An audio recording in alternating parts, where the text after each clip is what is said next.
బాహుబలి ప్రాణం పోసి పెంచుకున్న నా బిడ్డ తన కోసం ఆ పరమశివుడు రాసిన గమ్యమేంటో అప్పుడు నాకు తెలియలేదు. తన మరణం ఒక ముగింపు కాదు, ఓ మహాకార్యానికి ప్రారంభం. తన గమ్యం యుద్ధం, భూత వర్తమాన భవిష్యత్ కాలాలని శాసించి దేవాసుర సంగ్రామం. తప్పుకో విశాసుర, బాహుబలికి శిక్ష తప్పదు.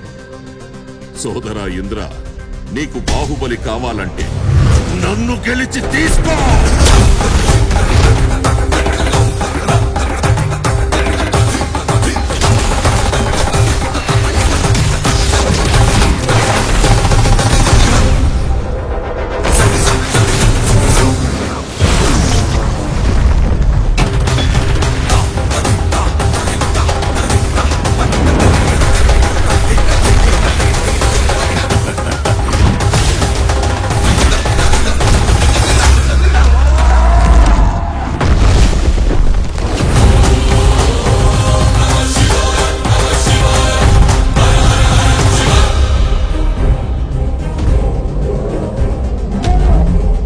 బాహుబలిని ఎవరు కాపాడతారు ఇప్పుడు?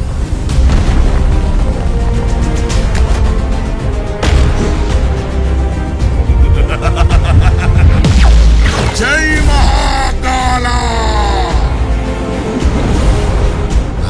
అదే ప్రశ్న ఇంద్ర, ఇప్పుడు నిన్నెవరు కాపాడతారా అని. ఈ 14 లోకాల మనుగడ ఒకే ఒక మానవుడి చేతిలో. ఆ శక్తి పేరి